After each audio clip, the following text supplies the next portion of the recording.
할렐루야. 따라합시다. 죄를 용서받는 축복.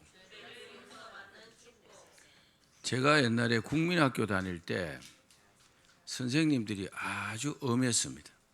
그래서 만약 숙제를 안 해가거나 이러면은 발바닥을 때리기도 하고 손바닥도 때리고 종아리도 때리고 그랬어요.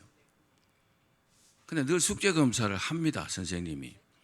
근데 어느 날은요, 오늘은 숙제 검사 안 한다 이런 날이 있어요. 그러면요, 완전히 박수를 치고 난립니다. 안 해온 애들이 많기 때문에. 근데 숙제를 해야 되는데 안 했음에도 불구하고 선생님이 용서해 주시는 때가 있어요. 오늘 기분이다. 오늘은 내가 용서해 주겠다. 용서받는 사람의 그 어떤 마음, 기분이 엄청 좋죠.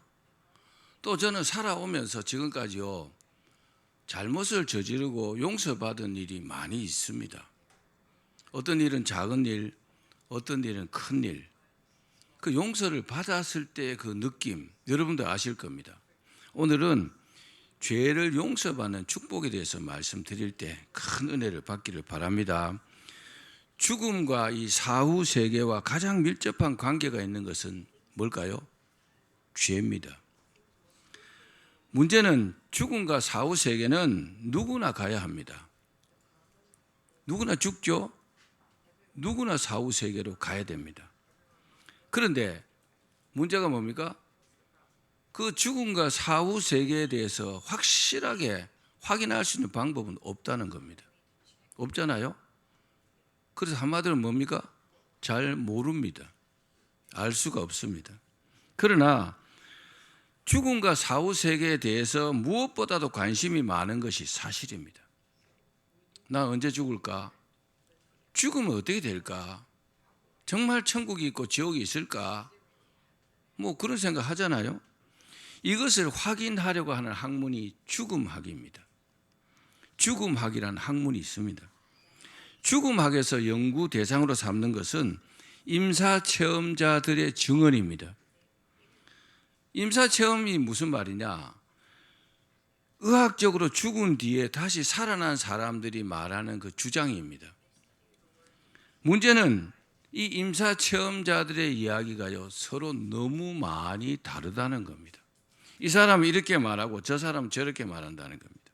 또 살아있으면서 죽은 자들과 대화하는 것을 영매라 합니다. 영매. 그 사람들을요, 난 살아있는데 죽은 자들과 대화한다고 하면서 대화를 합니다. 이 영매들은 죽은 자들과 대화를 한다면서 나름대로 사후 세계에 대해서 말합니다. 문제는 그 영매들마다 하는 이야기가 다 다르다는 것입니다. 그럼 아까 임사 체험자들의 이야기도 다르고 영매들의 이야기도 다 다릅니다. 이 죽음학이 말하는 죽음과 사후 세계에 대한 결론은 이렇습니다. 그들은 이렇게 말합니다. 잘 들으십시오. 죽음과 사후 세계는 결코 두려워할 것이 아니다. 그러니 죽는 사람은 차분하게 그냥 죽음을 맞으라, 이렇게 말합니다. 여러분 어떻게 생각합니까? 그런데 이들의 주장에 치명적인 오류가 있습니다. 어떤 오류가 있을까요? 그것은 사후 세계 심판에 대해서는 전혀 언급이 없다는 겁니다. 여러분, 죽은 후에 심판이 없다면 마음대로 살아도 되겠죠? 그렇죠? 착하게 살 필요가 없는 거잖아요. 악하게 살든지 뭐 하든지 심판이 없다면 말입니다. 이 사람들이 이렇게 주장합니다. 그런데 오늘 본문 히브리서 9장 27절 우리 같이 읽어봅시다. 27절 시작. 한 번 죽는 것은 사람에게 정해진 것이요 그 후에는 심판이 있으리니. 하나님께서는 사람의 죽음 후에 반드시 뭐가 있다고요? 심판이 있다. 따라합시다. 심판이 있다. 심판이 있기 때문에 선하게 살아야 되고 하나님의 뜻대로 살아야 되는 것입니다. 그렇죠? 아멘 합시다. 그래서 죽음학에 대해서 결론을 내리면 이렇습니다. 죽음을 경험했다고 하는 사람들이 죽지 않았는데 죽었었다고 착각을 하거나 자기가요, 또 죽음의 문턱까지만 갔다가 다시 살아 돌아온 것입니다. 죽어가지고 사후 세계를 경험하고 오지 않고 죽음의 문턱까지만 갔다가 다시 살아났다. 한마디로 이들은 사후 세계에 대해서 보지 못했기 때문에 제대로 알지 못한다. 제가 내린 결론은 그렇습니다. 그래서 죽은 후에 심판이 있다는 하나님의 말씀을 왜곡하려는 그 어떤 사탄의 관계라고 여겨집니다. 심판이 없다. 그러니 어떻게 살다가 죽든지 문제가 없다. 심판이 없다. 이렇게 속여야 사람들이 마음껏 죄를 짓고 살잖아요. 그렇죠? 또 이렇게 돼야만이 마귀가요, 자기의 목적을 달성합니다. 마귀는 하나님과 원수입니다. 하나님의 하늘에서 쫓겨난 하나님과 원수입니다. 그래서 어떻게든지 하나님께 안 좋게 하는 것이 마귀의 목적입니다. 마귀는 지옥에 가기로 작정되어 있는 자입니다. 그래서 자기는 어차피 지옥 가니까 어떻게든지 많은 사람들을 지옥으로 끌고 가려고 하는 그 마귀의 어떤 계략입니다. 사랑하는 여러분, 죽음 후에 심판이 없다는 말에 절대로 속지 마시기를 바랍니다. 히브리서 9장 28절을 같이 읽어봅시다. 시작. 이와 같이 그리스도도 많은 사람의 죄를 담당하시려고 단번에 들이신 바 되셨고. 여러분, 죄가요 정말 무서운 겁니다. 따라합시다. 죄가 무서운 것이다. 죄가 얼마나 무서운지 하나님의 아들 예수 그리스도께서 사람의 죄를 담당하시려고 십자가에 달려 죽기까지 하셨잖아요. 죄가 정말 무시무시하게 무서운 겁니다. 그렇습니다. 하나님께 지은 죄는 하나님께서 용서해 주셔야 용서받습니다. 하나님께 죄를 지었는데 그 어떤 조치를 해도요, 그 죄가 용서되지 않습니다. 하나님께서 용서해 주셔야 용서가 된다는 것을 꼭 믿으십시오. 그러면 죄가 뭘까요? 죄는 사람이 하나님의 말씀을 거역하는 겁니다. 따라합시다. 하나님의 말씀을 거역하는 것이다. 죄가 뭐 다른 게 죄가 아니에요. 하나님께서 하지 말라, 그거 하는 게요 죄입니다. 해라, 안 하는 것이 그게 죄입니다. 죄는요 하나님을 거역하는 겁니다. 최초의 사람 아담과 하와가 하나님의 말씀을 거역한 것이 인류 최초의 죄입니다. 우리가 잘 알고 있잖아요. 그래서 이들이 지은 죄를 뭐라 합니까? 원죄라고 합니다. 원죄, 최초로 지은 죄, 원죄. 이 죄가 모든 죄의 출발점이고 그리고 모든 죄의 뿌리라는 사실입니다. 이들이 왜 죄를 짓게 되었을까요? 왜 아담과 하와가 죄를 지었습니까? 이유는 단 한 가지입니다. 그들은요 하나님의 말씀을 믿지 않았기 때문에 그렇습니다. 하나님의 말씀을 믿지 못했기 때문에요 죄를 지은 겁니다. 하나님께서 아담과 하와에게 선악을 알게 하는 나무의 열매는 먹지 말라, 네가 먹는 날에는 반드시 죽으리라, 이렇게 말씀했어요. 그런데 뱀이 마귀의 조정을 받아가지고 뭐라고 합니까? 너희가 선악과를 먹어도 결코 죽지 아니하리라. 하나님의 말씀을 살짝 왜곡했습니다. 꼭 이렇게 되지만 뭐 그렇게 안 해도 된다, 이런 식이죠. 아담과 하와는요 하나님의 말씀을 믿기보다 뱀의 말을 더 믿었습니다. 그래서 선악과를 따먹은 겁니다. 하와가 먼저 따먹고 남편 아담에게도 주어서 먹게 했습니다. 여러분, 여기에서 의심이 싹트게 되었습니다. 그 의심이요 저들이 하나님의 말씀을 거역하는 불순종으로 이어졌고 그리고 죄가 완성된 것입니다. 우리도 살아가면서 하나님의 말씀을 대수롭지 않게 여기고 그 말씀을 지키지 않는 것과 다르지 않습니다. 그렇습니다. 죄는 하나님의 말씀을 믿지 않고 그 말씀대로 행동하지 않는 것이 바로 죄라는 겁니다. 그래서 신약 성경에 뭐라고 하셨느냐? 믿음으로 하지 않은 모든 것이 죄다 이랬어요. 한번 따라해 보실래요? 믿음으로 하지 않은 모든 것이 죄다. 내 생각대로 하는 거, 하나님의 말씀대로 하는 게 아니고 하나님의 말씀을 믿고 그 믿음대로 하지 않는 모든 행동이 다 죄라는 겁니다. 얼마나 여러분 죄를 많이 짓고 살겠습니까? 그러면서도요, 자기는 죄가 없다고 생각하고 사는 사람들이 태반입니다. 그러면 죄를 지으면 어떻게 될까요? 아담과 하와가 죄를 지으니까요, 하나님과 관계가 끊어져 버렸어요. 하나님이 이렇게 굉장히 멀어져 버렸습니다. 그들이 죄를 지으니까 하나님이 두려워서 동산 나무 뒤에 숨었습니다. 죄가 하나님과 이들의 관계를요, 끊어 놓은 것입니다. 우리도 죄를 지으면 하나님께서 우리를요, 굉장히 멀리 합니다. 우리도 굉장히 하나님이 두렵습니다. 신학적으로 하나님과 관계가 끊어진 것을 영적 죽음이라고 말합니다. 그리고 죄를 지으면 어떻게 해요? 고통스럽게 삽니다.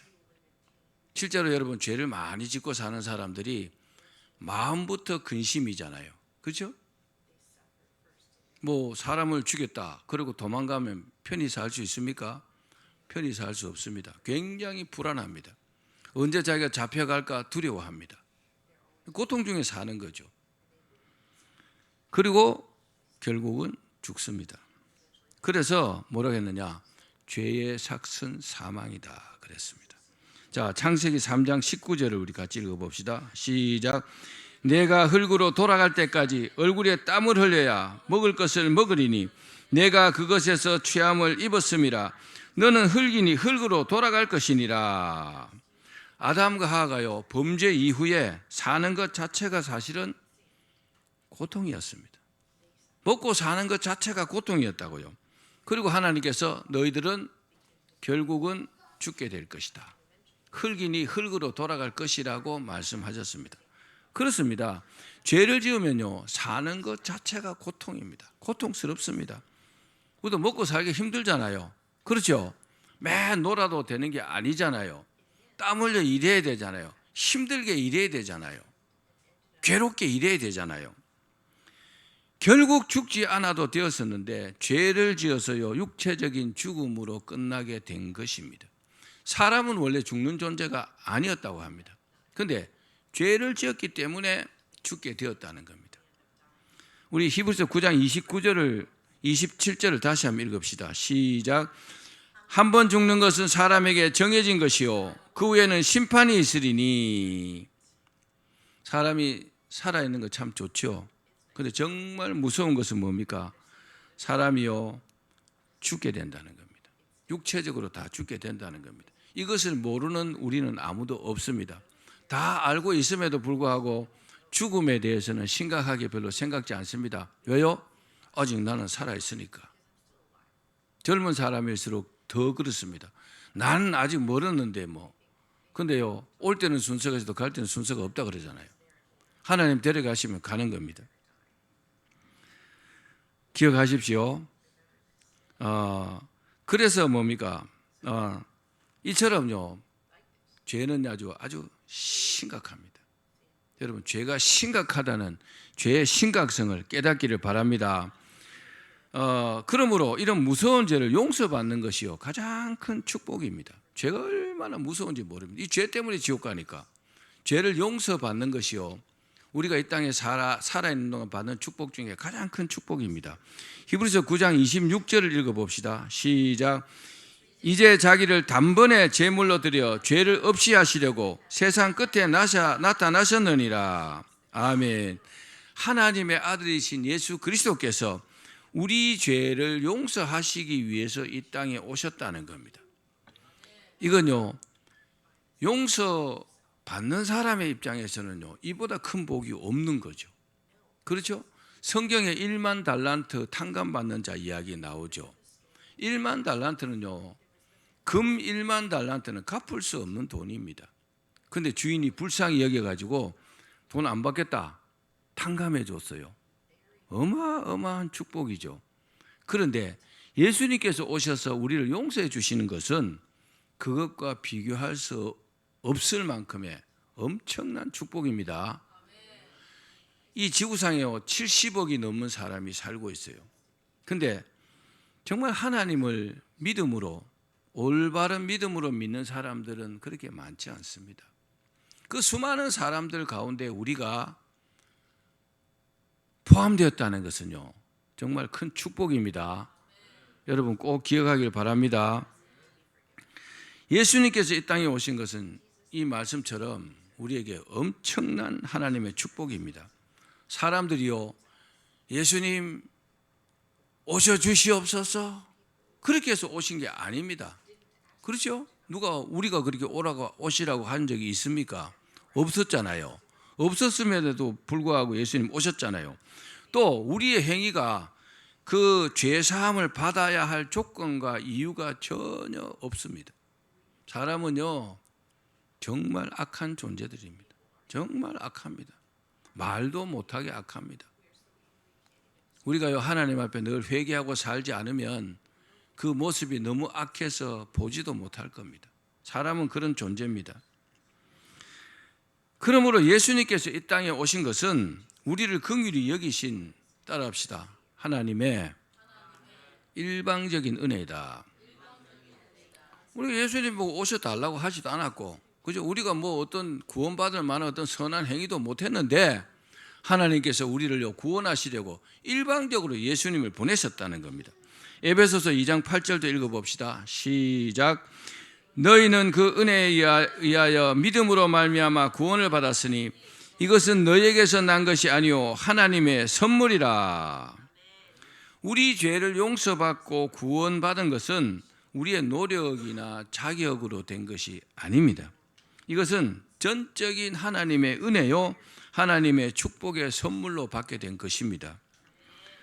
사도 바울은 예수 믿는 자들을 잡으러 다메섹으로 가는 길에 부활하신 예수님을 만났습니다. 말에서 굴러 떨어졌어요. 눈까지 다 멀었어요. 소경이 되었습니다. 장님이 되었습니다. 그런데 바울이 너무 궁금해서 주여 누구십니까? 하늘에서 소리가 들리니까요. 그러니까 주님께서 나는 네가 박해하는 예수다 그렇게 대답을 했어요. 그 말을 들은 이제 바울은 어떻게 생각했을까요? 할렐루야 그랬을까요? 아니요, 정반대 생각을 했을 겁니다. 내가 이제 예수님께서 내리신 큰 벌을 받을 거라고 생각을 했습니다. 그랬겠죠? 자기가 못된 짓을 많이 했으니까. 그런데 뜻밖에도 자신을요, 바울을 예수님께서 주님의 일꾼으로 세우신 것입니다. 얼마나 여러분 놀라운 은혜입니까? 그럴 수가 있습니까? 벌을 받아야 마땅할 사람이 용서받고 주님의 일꾼으로 세움을 받았잖아요. 할렐루야. 사랑하는 여러분, 저와 여러분이 받은 은혜도요 바울과 별로 다르지 않습니다.